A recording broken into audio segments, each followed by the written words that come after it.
အိန္ဒိယခြေဆိုင်ဆူဇူကီရဲ့လုပ်ငန်းခွဲတစ်ခုဖြစ်တဲ့ Maruti Suzuki ကနေ Suzuki အတွက်ပထမဆုံးလျှပ်စစ်ကားလို့ပြောရမယ် Maruti EV Tara ကိုမကြာခင်မှာပဲမိတ်ဆက်သွားမယ်လို့သိရပါတယ်။ဒီဇယ်နဲ့တက်စီစွမ်းရည်သုံးကားတွေကိုပဲအဓိကထားထုတ်နေတဲ့ Suzuki အတွက်ကတော့သူတို့ရဲ့ပထမဆုံးလျှပ်စစ်ကားကိုအိန္ဒိယမှာထုတ်လိုက်တဲ့အတွက်ထူးခြားနေပါတယ်။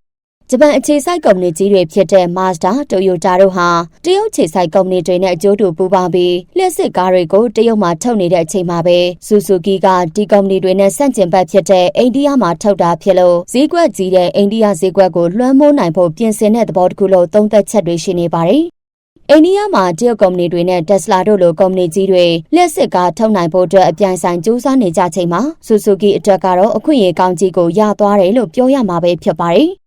အခုတောင်းမဲ့ကားကိုလာမဲ့မေလမှာဈေးကွက်ထဲရောင်းသွားဖို့ရှိနေတယ်လို့လက်ရှိချိန်မှာတော့အိန္ဒိယမှာရှိတဲ့ Suzuki ရဲ့ dealership တွေစီမှာကြိုတင်အမှားစာစနစ်နဲ့မှာနိုင်ပြီလို့လည်းကုမ္ပဏီကကြေညာထားပါတယ်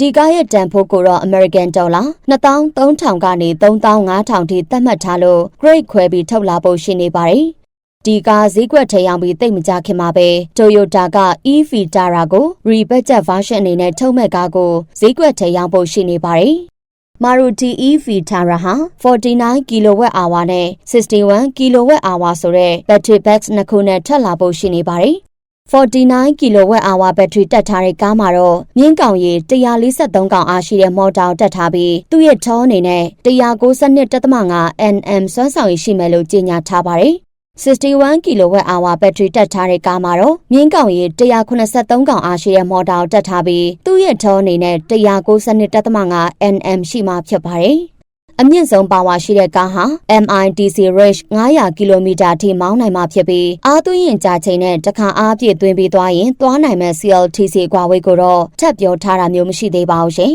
။ဤပညာပိုင်းမှာတော့ Level 2 ADAS Advanced Driver Assistance System ပါလာမှာဖြစ်တဲ့အတွက်ဒီကားဟာအိန္ဒိယနိုင်ငံမှာရှိနေတဲ့ကားတွေထဲကမှပထမဆုံး Level 2 ADAS စနစ်ပါတဲ့ကားဖြစ်လာပါတယ်။